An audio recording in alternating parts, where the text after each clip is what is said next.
መጽሐፈ ዜና መዋዕል ሁለተኛ ምዕራፍ 32 ሰናክሬም በኢየሩሳሌም ላይ ዛተ።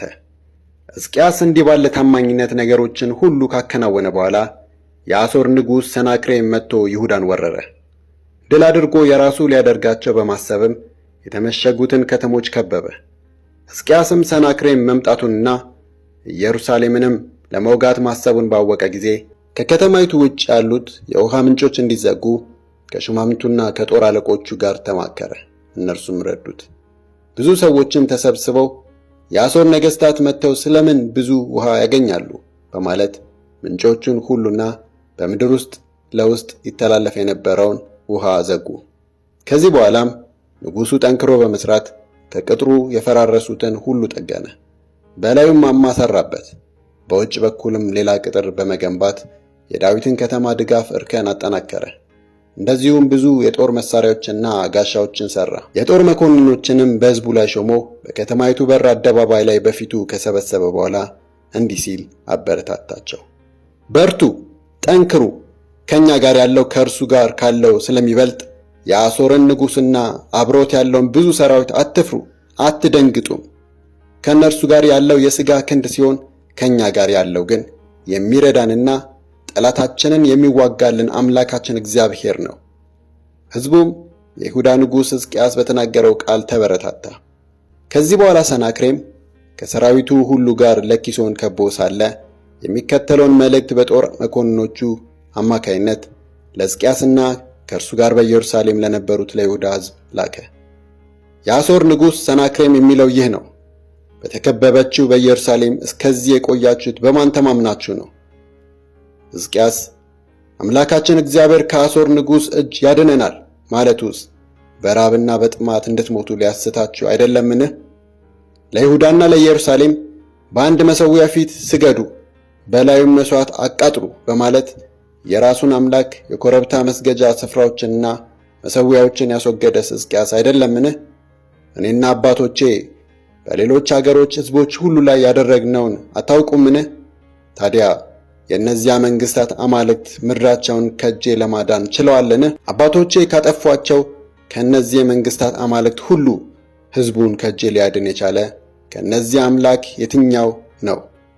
ታዲያ አምላካችሁ እንዴት ከእጄ ሊያድናችሁ ይችላል? አሁንም ሕዝቅያስ በዚህ ዓይነት አያታላችሁ፣ አያስታችሁም።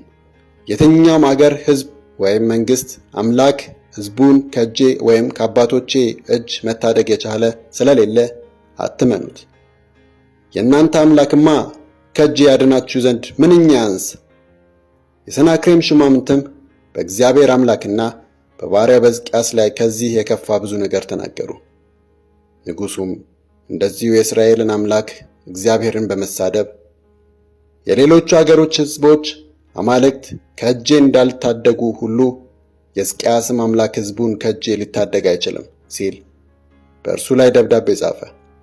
ከዚያም በማስደንገጥና በማስፈራራት ከተማይቱን ለመያዝ ሲሉ በቅጥሩ ላይ ወደ ተቀመጠው ወደ ኢየሩሳሌም ሕዝብ ድምፃቸውን ከፍ አድርገው በዕብራይስጥ ቋንቋ ጮኹ።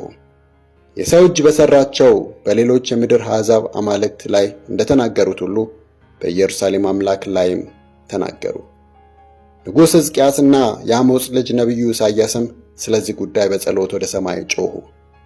እግዚአብሔርም መልአክ ልኮ በአሦር ንጉሥ ሰፈር ተዋጊዎችን፣ መሪዎችንና የጦር መኮንኖችን እንዲያጠፋቸው አደረገ።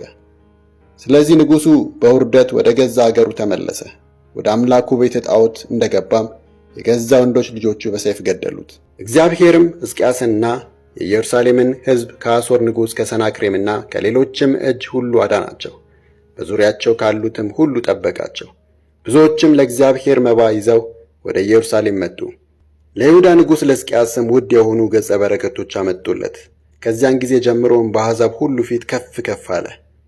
የሕዝቅያስ እብሪት ያከናወናቸው ተግባሮችና ሞቱ። በዚያ ጊዜ ሕዝቅያስ ታሞ ሊሞት ተቃርቦ ነበር። ወደ እግዚአብሔርም ጸለየ፣ እርሱም መለሰለት፣ ምልክትም ሰጠው። የሕዝቅያስ ልብ ግን ታበየ እንጂ ስለተደረገለት በጎ ነገር ተገቢ ምላሽ አልሰጠም። በዚህ ምክንያት የእግዚአብሔር ቁጣ በእርሱ በይሁዳና በኢየሩሳሌም ላይ ወረደ። ይሁን እንጂ ሕዝቅያስና የኢየሩሳሌም ሕዝብ ስለ ልባቸው ትዕቢት ራሳቸውን አዋረዱ። ስለዚህ የእግዚአብሔር ቁጣ በዘመነ መንግስቱ አልመጣባቸውም። ሕዝቅያስ እጅግ ብዙ ሀብትና ክብር ነበረው። ከዚህ የተነሳም ለብሩ፣ ለወርቁ፣ ለከበሩት ዕንቁዎቹ፣ ለቅመማ ቅመሞቹ፣ ለጋሻዎቹና ለተለያዩ ውድ ዕቃዎቹ ሁሉ ግምጃ ቤቶችን ሠራ። እንደዚሁም ለእህሉ፣ ለወይን ጠጁና ለዘይቱ ማከማቻ የሚሆኑ ግምጃ ቤቶች፣ ለተለያዩ እንስሳት በረት፣ ለበግና ለፍየል መንጋም በረት ሠራ። እግዚአብሔር ታላቅ ብልጽግና ስለሰጠው ብዙ የበግና የፍየል የእንስሳትን መንጋ ሰበሰበ፣ መንደሮችንም ሠራ። የላይኛውን የግዮንን ምንጭ መውጫ ገድቦ ውሃውን በቦይ ቁልቁል ወደ ምዕራቡ የዳዊት ከተማ እንዲወርድ ያደረገም ይኸው ሕዝቅያስ ነበር። ሥራውም ሁሉ ተከናወነለት። ነገር ግን በምድሪቱ ላይ ስለተፈጸመው ታምራዊ ምልክት እንዲጠይቁት የባቢሎን ገዦች መልእክተኞችን በላኩ ጊዜ እግዚአብሔር ሊፈትነውና በልቡ ያለውን ሁሉ ሊያውቅ ስለፈለገ ተወው። በሕዝቅያስ ዘመነ መንግሥት የተከናወነው ሌላው ሥራና ቸርነቱ በአሞጽ ልጅ በነቢዩ በኢሳይያስ ራእይ በይሁዳና በእስራኤል ነገሥታት መጽሐፍ ተጽፏል። ሕዝቅያስም እንደ አባቶቹ ሁሉ አንቀላፋ፣ የዳዊት ዘሮች መካነ መቃብር በሆነው ኮረብታም ተቃበረ። በሞተም ጊዜ ይሁዳ ሁሉና የኢየሩሳሌም ሕዝብ በሙሉ አከበሩት። ልጁ ምናሴም በእርሱ ፈንታ ነገሠ።